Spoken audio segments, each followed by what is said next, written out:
നമസ്കാരം. ജനാധിപത്യം എന്ന വാക്കിൽ തന്നെയുണ്ട് അതിൻ്റെ അർത്ഥം, അല്ലെ? ജനത്തിൻ്റെ ആധിപത്യം. ഇത് ഇന്ത്യയിൽ ഇന്ന് നടപ്പിലുണ്ടോ? വളരെ ജെനുവിൻ ആയിട്ടുള്ള ചോദ്യം. ജനാണോ ഇവിടുത്തെ ബോസ്, അതോ ജനപ്രതിനിധികളാണോ ജനങ്ങളുടെ ബോസ്? എങ്ങനെയാ നിങ്ങളുടെ ഉത്തരം എങ്ങനെയാ?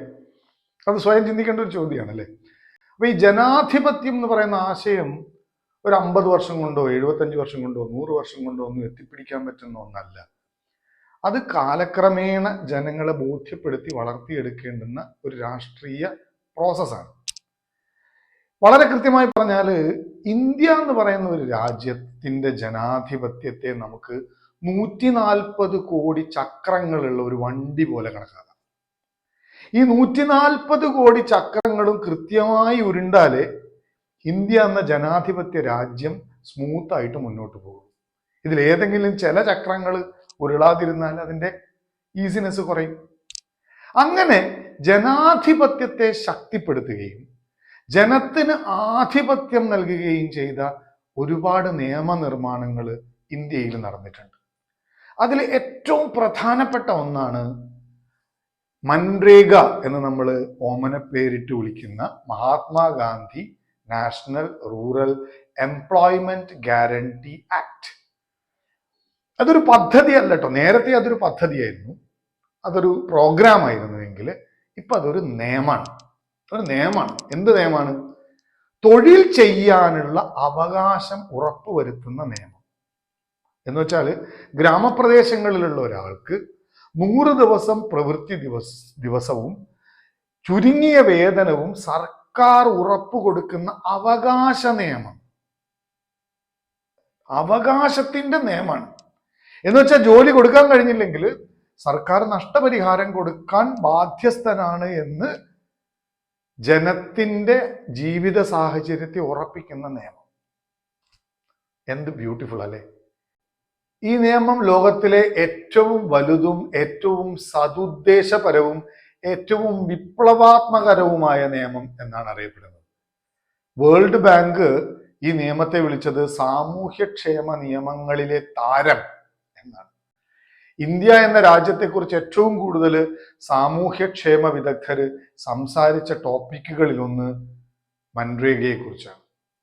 ഇതിന്റെ മഹത്വം കൊണ്ട് തന്നെ ഇതിന്റെ പിതൃത്വം ഏറ്റെടുക്കാൻ ഒരുപാട് ആളുകൾ മുന്നോട്ട് വരുന്നുണ്ട്. അതുകൊണ്ട് നമുക്ക് ഇതിന്റെ ഒരു DNA ടെസ്റ്റ് എടുത്ത് നോക്കാം. എന്താ? 1960 മുതൽ തന്നെ ഗ്രാമങ്ങളിൽ നിന്നും ആളുകൾ പട്ടണങ്ങളിലേക്ക് ഒഴുകുന്നത് തടയാനും സ്ത്രീകളിലേക്ക് തൊഴിലെത്തിക്കാനും തൊഴിൽ സംസ്കാരത്തെ വളർത്താനും ഗ്രാമങ്ങളിലെ പട്ടിണി മരണങ്ങളില്ലാതെയാക്കാനും ഗ്രാമവികസനവുമായി ബന്ധപ്പെട്ട് വ്യത്യസ്ത പദ്ധതികൾ നടപ്പിലാക്കിക്കൊണ്ടിരുന്നു. ഉദാഹരണത്തിന് rural man power programme, crash scheme for rural employment, pilot intensive rural employment programme, drought prone area programme, marginal farmers and agricultural labour scheme, the food for work programme, national rural employment programme, rural landless employment guarantee programme, Jawahar Rozgar Yojana, Sampoorna Grameen Yojana. ഇങ്ങനെയുള്ള നിറയെ പദ്ധതികൾ അതിനു മുമ്പുള്ള പല കാലങ്ങളിലായി നടന്നു പോന്നിരുന്നു.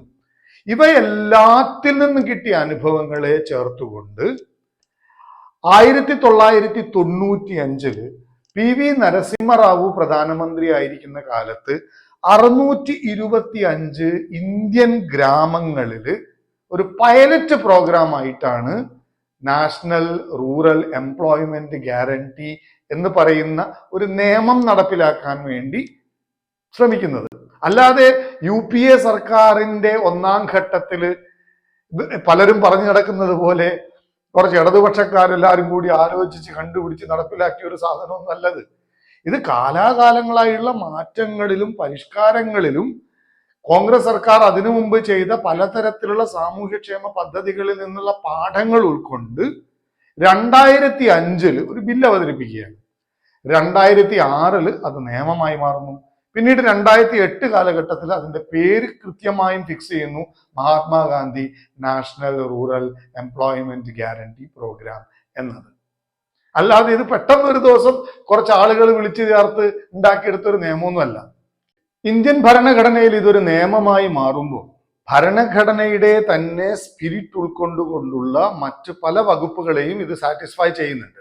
അതായത് article 41 ജോലി ചെയ്യാനുള്ള അവകാശം, ആർട്ടിക്കിൾ 48A പ്രകൃതിയെ സംരക്ഷിക്കപ്പെടാനുള്ള നിയമം, ആർട്ടിക്കിൾ 21 മാന്യതയോടെ ജീവിക്കാനുള്ള അവകാശം, ആർട്ടിക്കിൾ 16 അവസരങ്ങളുടെ തുല്യതയ്ക്കുള്ള അവകാശം.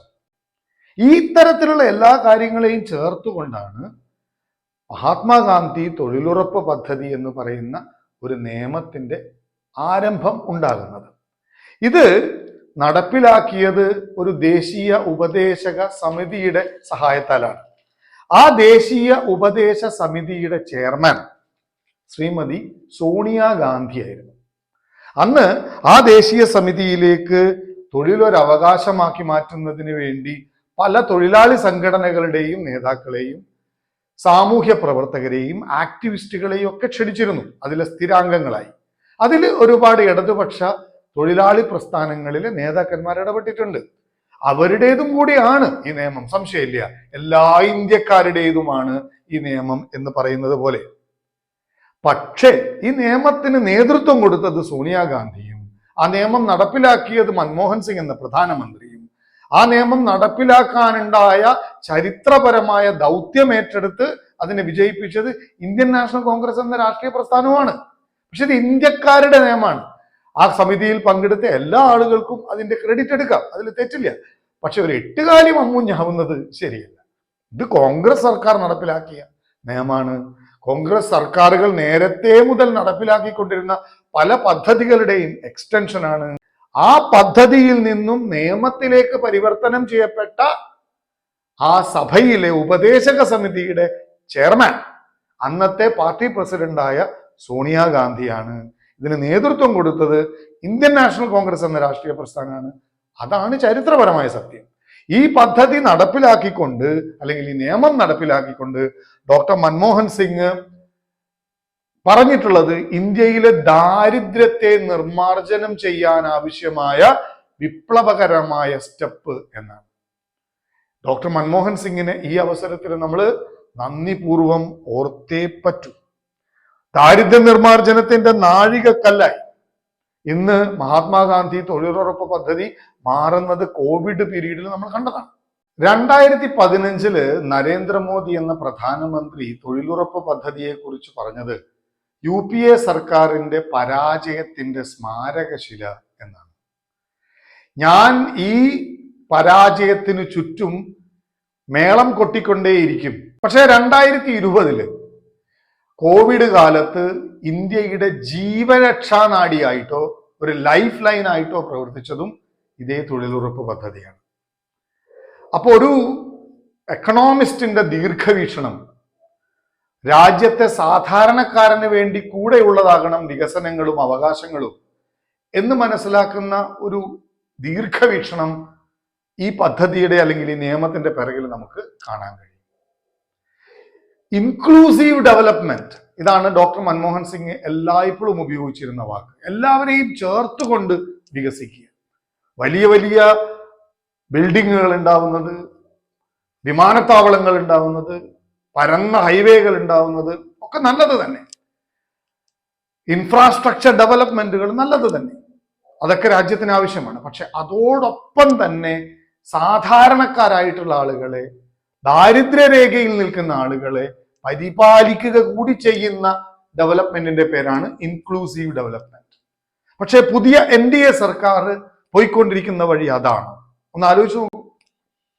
ഇന്ത്യയിൽ ഒരു പറ്റം വരുന്ന ജനങ്ങൾക്ക് വേണ്ടി മാത്രമായി ലഭിക്കുന്ന ചില സൗകര്യങ്ങളും പുരോഗതികളും അതല്ലല്ലോ സത്യത്തിൽ വേണ്ടത്. ഇത് രണ്ടും സംഭവിക്കണ്ടേ? സാധാരണക്കാരന് കൂടി ഗുണകരമാവുന്ന രീതിയിൽ.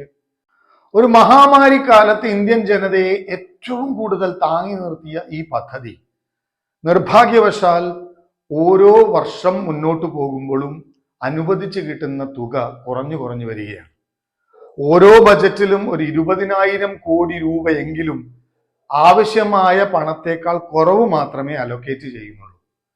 മാത്രമല്ല ഈ പദ്ധതിയെ വളരെ അധികം തഴയുന്ന രീതിയിലാണ് പ്രധാനമന്ത്രിയും പ്രധാനമന്ത്രിയുടെ ഓഫീസും ഇന്ന് പ്രവർത്തിച്ചുകൊണ്ടിരിക്കുന്നത്. സാധാരണക്കാരന്റെ നിയമമാണിത്. നമ്മുടെ അവകാശമാണ് തൊഴിൽ. 100 ദിവസം തൊഴിൽ ലഭിക്കണം എന്ന അവകാശമുണ്ടായിട്ട് പോലും 35-40 തൊഴിലുകൾ മാത്രമേ ലഭിക്കുന്നുള്ളൂ. വളരെ അപ്രതീക്ഷിതമായി തൊഴിലുറപ്പ് പദ്ധതിയിൽ നടപ്പിലാക്കിയിട്ടുള്ള ഡിജിറ്റലൈസേഷൻ തൊഴിലാളികളെ പലതരത്തിൽ പ്രയാസപ്പെടുത്തുന്നുണ്ട്. അവർക്കിതെന്തോ വലിയൊരു വലിയൊരു പ്രയാസമുള്ള ഒരു പ്രോസസ്സ് പോലെ ഡിജിറ്റലൈസേഷൻ പെട്ടെന്ന് കൊണ്ടുവന്നപ്പോൾ അവരിലത് പല പ്രയാസങ്ങൾ ഉണ്ടാക്കുന്നുണ്ട്. നേരത്തെയുള്ള പല കൂലിയും ലഭിക്കാത്തതിന്റെ പ്രശ്നം നിലനിൽക്കുന്നുണ്ട്. അവശ്യ സാധനങ്ങളുടെ വില 7% വെച്ച് ഉയരുമ്പോൾ 5% താഴെയാണ് കൂലിയുടെ ഇനത്തിൽ വർധനമുണ്ടാകുന്നത്. അപ്പൊ ശരിക്ക് അവശ്യ സാധനങ്ങളുടെ വില വളരുന്നതിനനുസരിച്ച്, വില കൂടുന്നതിനനുസരിച്ച് തൊഴിലുറപ്പ് പദ്ധതിയിലെ കൂലിയും കാലാനുസൃതമായി വേഗത്തിലും മാറ്റേണ്ടതുണ്ട്. തൊഴിലാളികളുടെ അഭിമാനത്തെ സംരക്ഷിക്കുന്ന ഈ നിയമത്തിന് വളരെ കൃത്യമായ ശ്രദ്ധ ലഭിക്കേണ്ടതുണ്ട്. ഇത്തരം കാര്യങ്ങളെക്കുറിച്ച് കൃത്യമായി മനസ്സിലാക്കാനും ഈ എട്ടുകാലി മമ്മൂഞ്ഞുകളെ ക്ലിയറായി മനസ്സിലാക്കാനും ഇന്ത്യ എന്ന് പറയുന്ന ഒരു രാജ്യം വളർന്നു വന്നതും അത് നിലനിൽക്കുന്നതുമായിട്ടുള്ള സാഹചര്യങ്ങളെക്കുറിച്ച് പഠിക്കാനും നിരന്തരമായി ഞാൻ വീഡിയോകൾ ചെയ്യുന്നുണ്ട്.